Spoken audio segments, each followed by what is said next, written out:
Bwana, pamoja na kwamba Konde Music Worldwide kama label sasa hivi ina msanii mmoja tu ambaye ni Harmonize baada ya msanii mwingine ambaye ni Ibra kujitoa, na hii ni baada ya Harmonize mwenyewe kukubali kumrelease Ibra atoke katika record label hiyo kama the way ambavyo yeye mwenyewe alivyokuwa na wish iwe.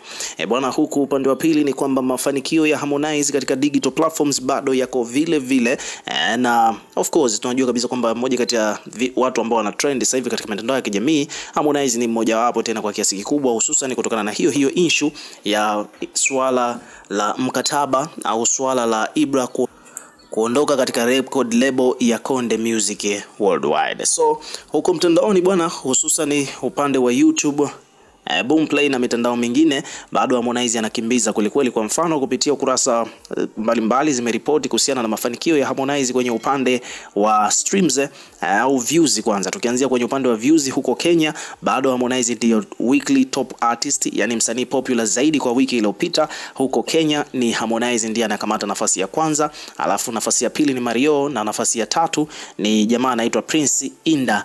Huyo ndio nafasi ya tatu huko Kenya. Kwa hiyo just imagine ni kwamba Konde Boy ndio most popular artist huko Kenya kwenye upande wa YouTube, akifuatiwa na Mario. Lakini ukiachana hiyo pia vile vile ukija kwenye upande wa ngoma ambazo zimetoka hivi karibuni, ngoma ya Me Too ambayo Harmonize alikuwa ameshirikishwa humo ndani na Abigail Chams kupitia digital platforms mbalimbali, performance yake bado iko vizuri. Kwa mfano ukiangalia Me Too kwenye upande wa Apple Music Tanzania inakamata nafasi ya 4, Uganda nafasi ya 9, Sierra Leone nafasi ya 21, Namibia nafasi ya 27, Kenya nafasi ya 23, Liberia nafasi ya 35, Zimbabwe nafasi ya 53, Malawi nafasi ya 71. Alafu kwenye upande wa iTunes ngoma hiyo ya Me Too ya Abigail Chams na Harmonize Konde Boy, kwa upande wa iTunes Zimbabwe iko nafasi ya 57, Uganda nafasi ya 82. Shazam huko Uganda iko nafasi ya 4, alafu Zambia nafasi ya 9, Kenya nafasi ya 13, Tanzania nafasi ya 36.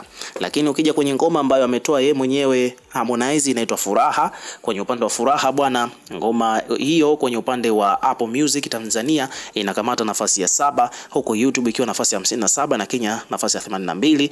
Lakini upande wa Shazam iko nafasi ya 25 Kenya, Tanzania nafasi ya 46. Lakini ukija kwenye music video ya wimbo wa Furaha tayari ina jumla ya views milioni 11, ambapo iko kwenye top 3 music video trending kwa hapa Tanzania.